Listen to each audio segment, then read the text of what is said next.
Hey, Ali, welcome to the show. I am very excited to be here. Been a long-term listener, so being part of the show is now exciting. Oh, cool. Well, I'm happy to have you on now and tell us who you are and what you do. Sure. So my name is Oli Luke. I've been in the marketing space I can go back to the story of starting my first little marketing business at 15, but it was questionably illegal, definitely morally illegal in terms of what I was selling and the reasons I was using marketing. What were you selling? I want to know that. Oh, man, I think we may need a beer before we get into that conversation. I may tell you in a moment. Okay. But yeah, I've been in a number of marketing businesses, but I suppose most prominently in 2017, started a marketing agency in hearing healthcare in a quite a tight niche. And that's been a big focus over the past 7 years as we've grown that, built a leadership team in that and almost built a category of one positioning piece in that marketplace. That's awesome. Now, how long did it take you to figure out, to kind of build that category of one? It helps being in a niche. I for many years I had marketing agencies which was like, we do this and we'll help anyone with it.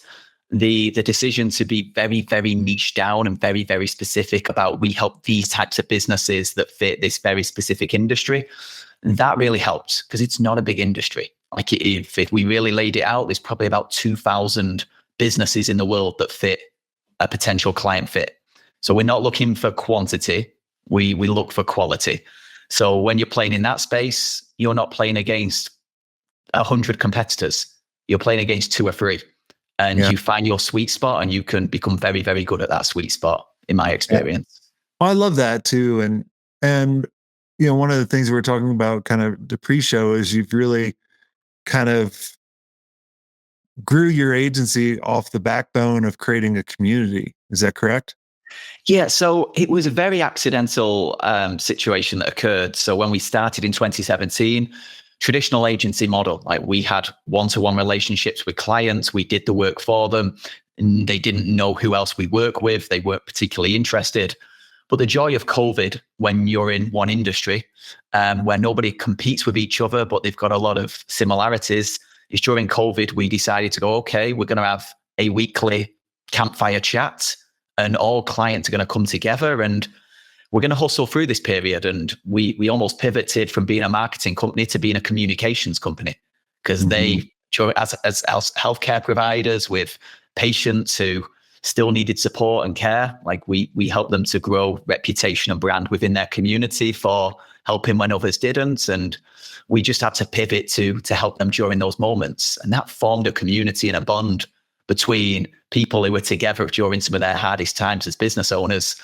And then from there, that's grown into annual events, into monthly member-only calls, to print monthly newsletters, to a whole bunch of resources and assets now where it's more community focused and members helping members. And I think that was the moment we no longer had clients, we had members. And then the community almost feeds the community and it Yeah. becomes an elite place for people to hang out who are of a certain caliber. I know a lot of people are wanting or curious to know like the percentage breakdown for your membership revenue versus the agency revenue. Like how does that Gotcha. match? So I suppose we may be slightly unique as we bill in a flat monthly rate. So we have three packages essentially, but it's a flat monthly rate, which is inclusive of everything that the business needs. Now that is, of course, we help them understand what the recipe is. They Mhm. delegate the responsibility and the strategic nows to us. And we have a certain methodology that we found that works really well, and we help them to strategically implement it. But yeah, for the flat monthly rate, it's like being part of the community, and then the execution is there. So Okay, it's not you so pay a you're membership fee and then pay per agency service. It's almost so you a don't have any clients that are just members. You have clients that are they're agreed. client and members. Agreed. If you're on board, yeah, I suppose the term client and members, they kind of mean the same thing, but members just feels nicer. Okay. I like that. One of the things I've always been telling our mastermind community is you need to do the same thing of what you're doing for your clients, right? So true. Because they want to be around other people in their niche. But also, too, the one thing you may want to think about adding, and this is what I tell our mastermind members, is have an ability for members outside of your one-on-one clients. I'm just going to Mm. refer to them as clients. I know you Yeah. refer to them as members, but right. Let someone from the outside that's not working with your agency come in as a member. Mm. And then they're able to talk to all these other members that are clients. And they're going to be like, oh, I did this. Who'd you use? Oh, I used Ollie's agency. Yep. Right. And it's very incestual. Is that right? Yeah. Or Yeah, I hear right? you. So Yeah, I like um, that. It's a funny one. Like we've really debated that and then steered like, oh, it's a great idea. Oh no, we don't like it. And I think that's probably where there's a good chance we'll end up.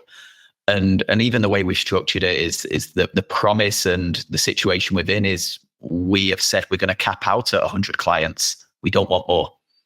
yes. We want depth of relationship with everyone we work with. We like the intimacy.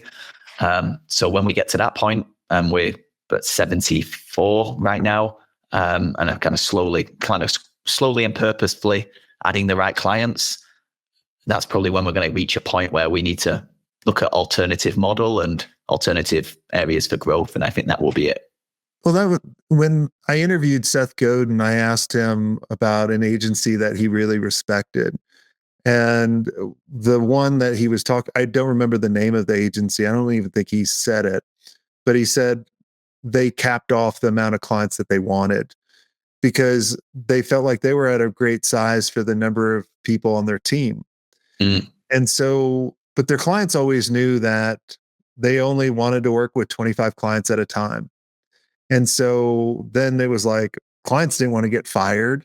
There was true urgency, right? Mm. Like if an opening comes up, not this fake urgency that all these dumbass marketers create, which I always Absolutely. hate.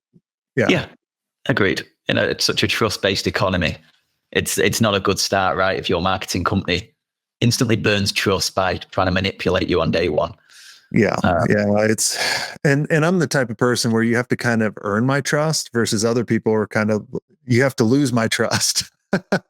Right? Like, Agreed. oh no. I think we're going to see that more and more, right? And I think speaking about this to our team today is even on a world of AI, like if trust isn't already really low from a consumer's perspective, like we're not far from not being able to believe anything you see on the internet, videos, images. I question everything now, and give it a few years, dare I say, it's going to be very, very difficult to earn trust. Everybody's going to be highly skeptical over anything they see, hear, read. It's interesting. Well, there was a survey that I read a while ago, and it had like the most non-trustworthy positions or something, or companies, or types of companies. The top one was like car salesmen. The next was lawyers. The next was agencies. Great. Right? Like because of that. But that's why I always tell people like when you can build a community and you should be building your brand, you building your content, right? That's why we've been doing the podcast for 11 years, right? Like, Agreed. Ollie, how many times do you get hit up on LinkedIn from like some Joe Schmo trying to coach you for an agency or join this group or sell you some kind of service, right? Like there's millions. Absolutely. When I started 11 years ago, there was like 3, right? Yep. But like we've done it for 11 years. Same thing with like, Carl Sakis or Drew McClellan, right? They've been doing it forever, right? And they do great job. Very opposite than us, right? They're very corporate and Yep. they have their own little niche versus like we're kind of the problem child. They're wild, creative people. So, but like it fits. But the ones kind of coming up, like you don't trust them because they're just selling kind of snake oil, right? Like Agreed. it's the same thing in the agency space. Yeah, and it's marketing foundation. So I don't know, LinkedIn. They need to fix it. I like It's so LinkedIn. aggravating. But like, get that bit fixed because nobody enjoys it. Just getting bombarded with people pitching you on something you didn't want and then asking to hop on your schedule for 60 minutes. Like, is this working? there must be some numbers, some percentage of people that say yes. It's I don't know. I always get the emails every day of going, I have this great idea for you. I've created this video for you. Can I send it?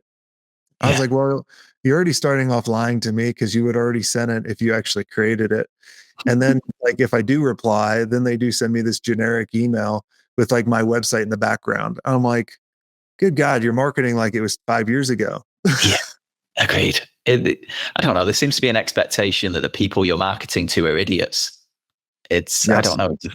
It baffles me. But Yeah. hey, ho, we could rant about that forever. Well, let's talk more about building this community and what you found works, right? Like I like, and hopefully you do test it out, but I also do like if your clients ever leave you, they have to leave the community too.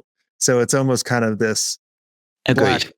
black box as well, which I like. Or you could just charge the people test coming in more than your clients. And Agreed. Which is certainly something that's happened. We've got a lot of grandfathered rates for people who've been here a period of time, and if they leave and return, it's going to be significantly more expensive. And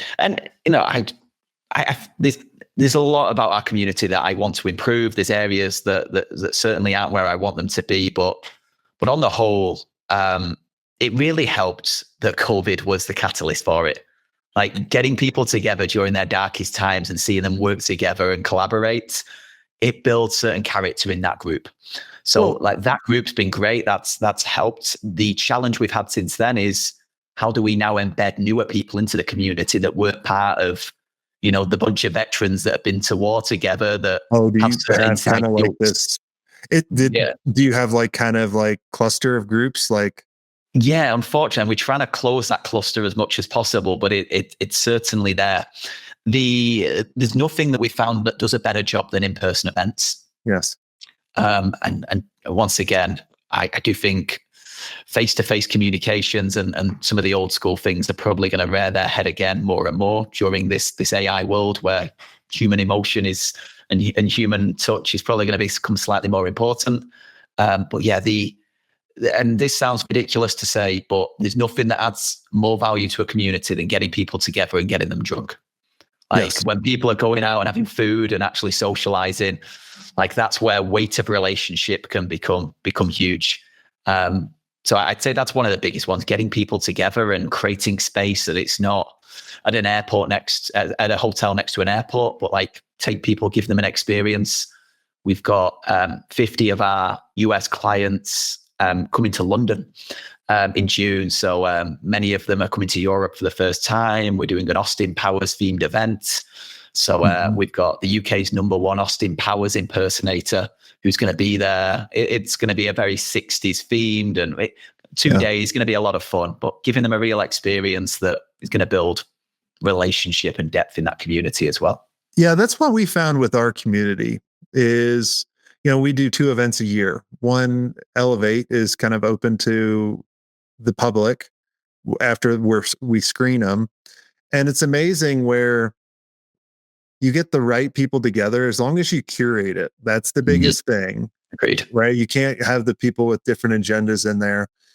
And you curate it. And the campfires, like when we're sitting around the campfires or doing the games or chatting, like that's the most fun. And then then we, once a year, we always do a member event only, which we would rent out this huge ranch.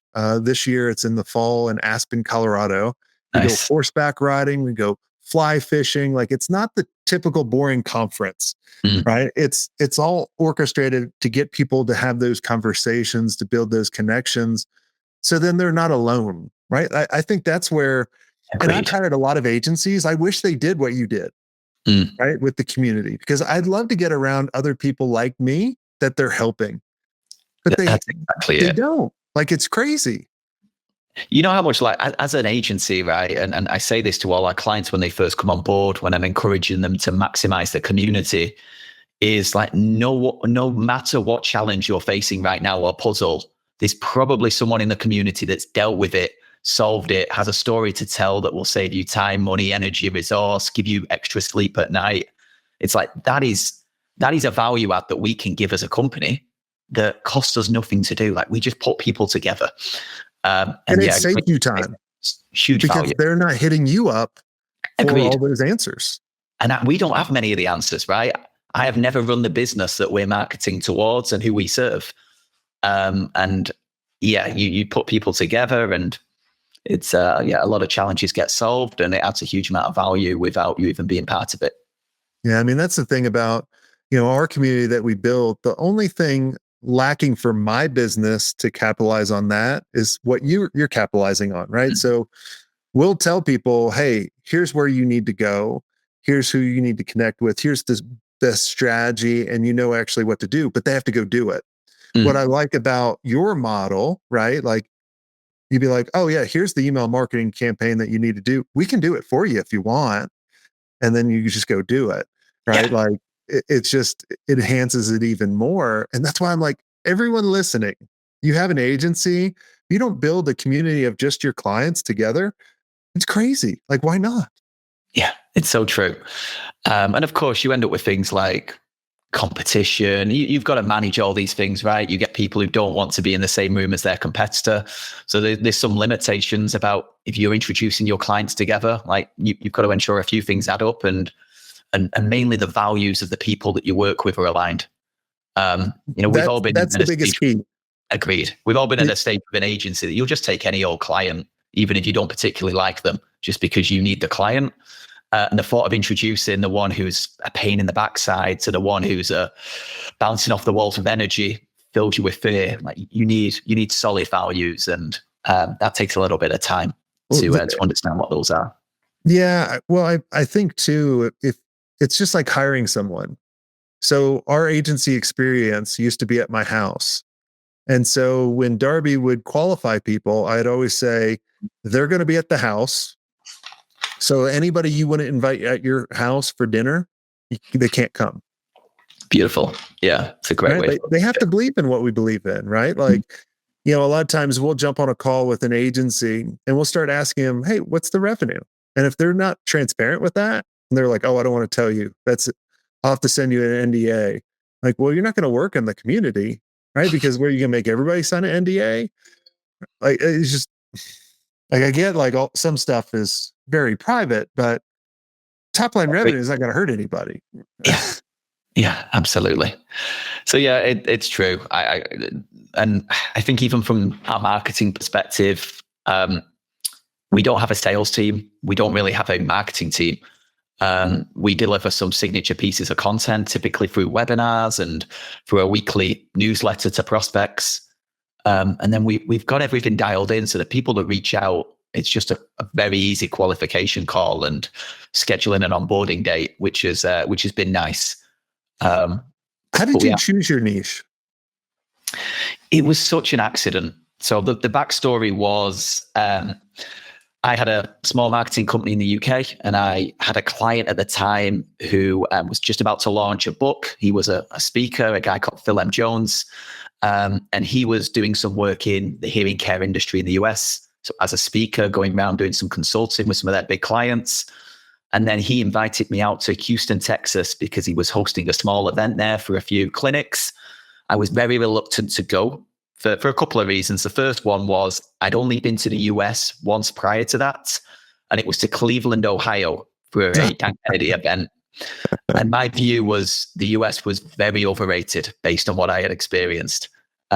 So I decided to give it another chance and realized Poor that Cleveland. We love Cleveland, though. I know it's not all like Cleveland, Ohio, fortunately. So no, I went to that event and shared some ideas that just felt very obvious to an industry outsider. And from there, a few of the people in the room just asked if we could help them to implement some of the ideas we discussed. And before we knew it, it's one of those where you go to the bar, you get a beer, you look at each other and go, oh, okay, let's work this out. And then we started from there, had our first client the week after. So one of those kind of accidental agencies where there wasn't too much intent, but we found that people needed help. We knew we could help them. And before we knew it, we were saying yes and making stuff happen. Yeah, it's exciting, right? Like I always tell everybody, you have to pick a niche, but it takes some time to figure that out. And a lot of times you just got to experiment and kind of fall on your face a lot of different times. And I'm so glad you created the community, right? Like so many people freaked out. And I think that will help a lot of people going through this right now, because obviously the markets is so like no one like we have a crazy person in the world at the helm. Regardless if you love them or like them, I won't say either. But like it's disrupting the market in a Mm, way where a lot of people are kind of scared or freaking out. And I think they're all having kind of this knee jerk reaction. And we had that same thing during '08 and '99, the dot bomb, even with, COVID, right? Like everyone had this knee jerk reaction. But when you look at those down times, those are amazing opportunities, right? That created this community mm, for your clients that changed the whole trajectory of your agency. And so when I was at dinner. I was telling the mastermind group a little while ago. I was at dinner this week with a friend. He's a stockbroker. mm. He was telling me this story of this doctor client that called him, and he was like, "Hey, should I not invest when the market's down in my 401k anymore?" And my buddy Joe was like, "Yeah, if you want to buy it when it's at an all-time high, like let's not invest right now." And that's kind of how I look at this time right now with agencies. Like, you have huge opportunities, like a massive, and it's going to take all your competition out. Yeah, it's so true. And I, and like we're doubling down in this period and trying to get as effective as possible and attract more and more clients. But yeah, same. There's a lot of confusion out there, and people who can bring clarity to confusion typically get attention. So I Yes. think a little bit of thought leadership and even going back to the AI discussion before, if we jump a few years into the future, like what are agencies, right? Because traditionally we were built on human capital, scaled and sold. And when that changes, I think the role of being in a niche and being significantly more value than just the doing, you can strategically lead them through all the significant change that's occurring and give business owners some leadership, because no matter how brave we all pretend to be as business owners, we lack a little bit of leadership of somebody to say it's going to be okay and follow me in this direction. So I think if you can combine a little bit of thought leadership, a little bit of strategic care and love for the people that you want to serve with the implementation and execution, then it's going to put you in the best place as we approach some very interesting years for our Well, kind of industry. AI is just incredible, right? Like I was, the new thing that I've been researching for a while now, or for the past month, is creating AI agents, Yeah. right? And it's not going to replace agency. Like if you think about, at the end of the day, an agency is the middle person, Mm. okay, between someone that has a problem to someone figuring out a solution.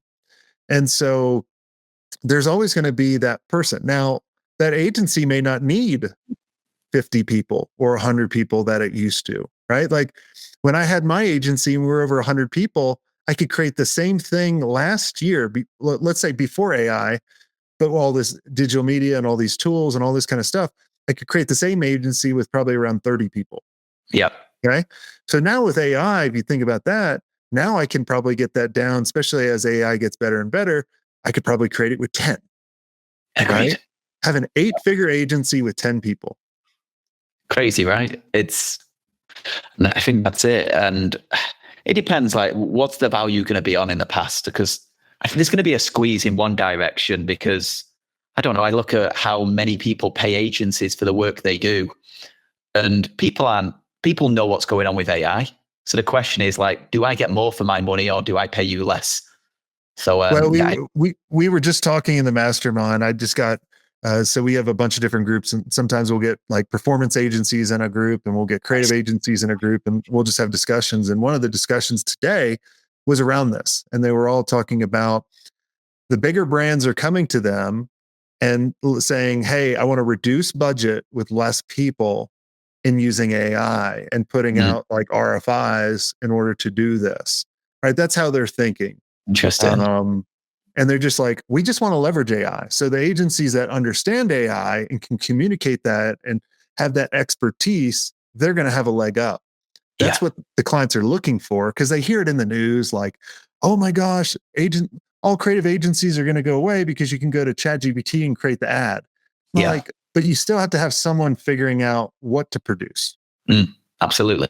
and communicate that. But, like, even like there's the other day I was messing around, I created like this super AI agent. You just go to ChatGPT and you go to explore GBT, and then you upload a bunch of cool things to it. Like, we uploaded all our case stories and success stories. We uploaded like our clients' biggest challenges, all the data that we have from our CRM.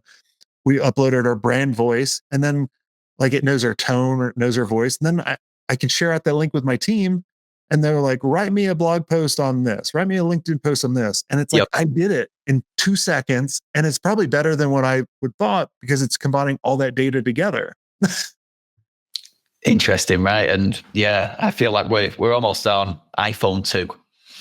Yes. It feels like what's iPhone 15, iPhone's probably not the best example, because like the Well, they haven't changed it forever, and their crap AI that they've put in their phones right now is so bad. Like, I'm like, why did you even call it Apple Intelligence? It's not. I don't know. It feels like Google and Apple are in a very funky phase right now, where the power struggle that they've had for a long time is being challenged. It's interesting times across the board for marketers like us. Well, it's fun. Like, I just look at it as huge opportunity.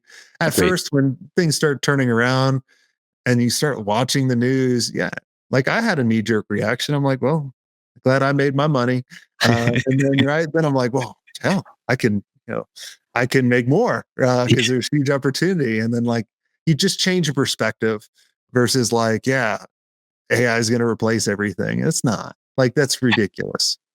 It's so true. It's so true. Cool. Awesome. Well, Oli, is there anything I didn't ask you that you think would benefit the listeners listening in? I'd say the only one, and I'll take a leaf out of your book on this one, is starting a weekly podcast was the best thing we ever did as a business. We didn't really touch on it, but I've been listening to your podcast for a scary number of years, and I love the format of just regular production of good quality, helpful content towards the type of people you want to serve. I'd say that's probably been the biggest catalyst to not just our retention of clients, how we've attracted clients, how we've educated clients, how we've grown reputation and brand within our market. Once again, using AI, this has never been easier to do. And I think as marketing agencies, we don't really have an excuse not to create good content like this. Yeah, no, it's really fantastic. Like this whole podcast was all generated by AI. No, I'm just kidding. It was all us. But sometimes in one day you will not know. And my team will have duplicated me. And then they will just interview random people that no one's ever heard of. Like that's kind of the future that could be coming. So, well, Oli, thanks so much for coming on the show. And if all of you, enjoyed this type of content and you want to be a part of a community and really see how a community works so you can actually implement it in your agency, we'd love you to check out Agency Mastery. You go to agencymastery.io, and we put the most amazing agency owners in there that are sharing and caring and growing and just really cool people. So go check that out. And until next time, have a swank day. I hope you enjoyed this content. If you want more content like this, make sure you click on the link on the screen or check out your most popular podcast platform where the full episode is there. And until next time, have a swank day. What are you doing? Go check it out. Click on the link. I'll see you soon.